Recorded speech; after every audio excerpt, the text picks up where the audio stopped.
Do you know anyone that lives off the grid? Well, in today's English through story lesson, I am going to teach you what it means to live off the grid. I am going to read today's story at a slow and fast pace, and along the way, I am going to teach you some key English vocabulary words and phrases. So if you're looking for someone, that can speak to you slowly, help you to understand various English words and phrases, you're in the right place. Well, hello, all of my students. I hope you're having a fantastic day. My name is Jay. I hope you're ready for a little learning and laughter. Let's dive into today's story. Spencer lived off the grid, far from the noise of the city and the comfort of modern life. So to live off the grid means to live away, far, far away from civilization. No cable, no satellite television, no streaming, no mobile phones, no bathrooms, no showers. I mean, you are, as we would say, roughing it.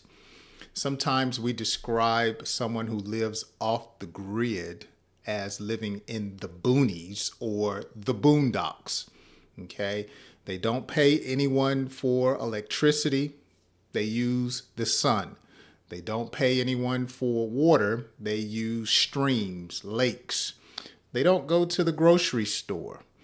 They live off the land. Every now and then, maybe once a year, they may order supplies. But for the most part, living off the grid means you're on your own. Now, notice Spencer was far from the noise of the city and the comfort of modern life. So when you live off the grid, you better know how to take care of yourself and survive, because it's not like living in a metropolitan area. You are on your own. No neighbors. Every morning, he woke to the sound of birds and the crisp air that hinted at freedom. Now, to some people, this is truly living when you are not tied down by debt. You don't have to worry about creditors. You're on your own. To some people, that is true freedom. You are, as we say, one with nature. Now, I wake up to the sounds of birds all the time here at my house, but I could imagine how it is when you're living off the grid. Actually, if you are someone who follows me and you watch my lessons, you know I feed the birds. I have cardinals, I have crows, I have hawks, I have hummingbirds. All come by to get their food throughout the week. All right, let's continue and find out what happened. His days were a constant battle with the elements, rain, wind, and heat, each testing his limits. Okay, so to be at a constant battle describes Spencer as facing daily challenges with the normal life of living off the grid. Could you imagine not having a home to come in to shelter yourself from the wind, the rain, and the heat? Having to live maybe in a tent or a cabin or some type of structure that didn't give you the security of a regular home. That is amazing. My neighbors this week were camping out in the yard with their kids. And I asked my wife, I said, the weather's nice. Would you like to go outside and build a tent and camp in the yard? And she was like, no, it's not going to happen. Okay. Tiffany doesn't want to hear it. She wants to sleep in a bed. She wants the normal life, as we would say. Okay. Let's find out what happens.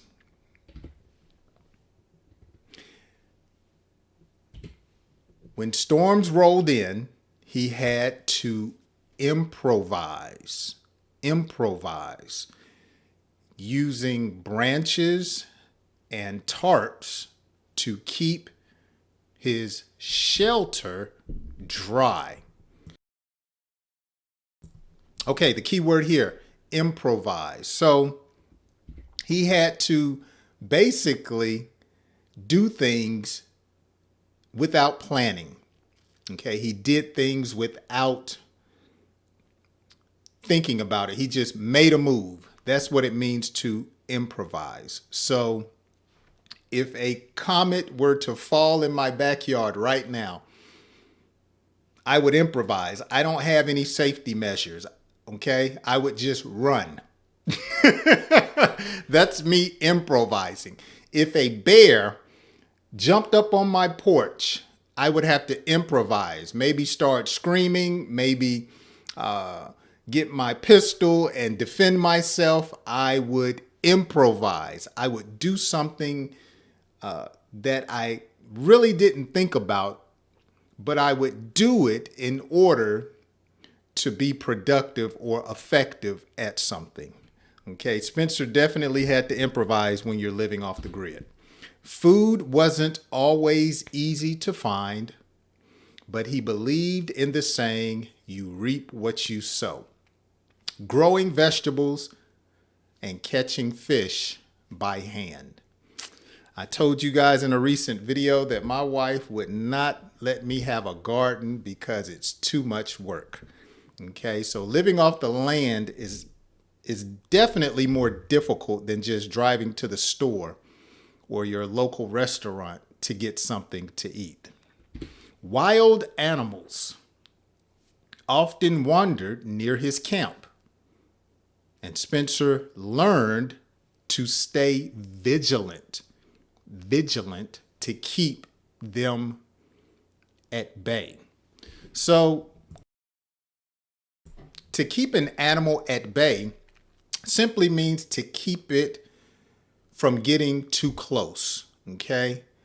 I try to keep the mosquitoes at bay, but they keep flying towards my ear and my nose, okay? I spray off or tea tree oil on me to keep them at bay, okay? My ex-wife kept calling me, but I wanted to keep her at bay. I don't have an ex-wife. I thought that would be a funny, very funny example. Okay, but to keep something or someone at bay means to keep them from your personal space. Okay, Spencer learned to be diligent or vigilant. Spencer learned to stay vigilant. Okay, alert. Okay, as we would say, always on your P's and Q's. Okay, he learned to stay vigilant.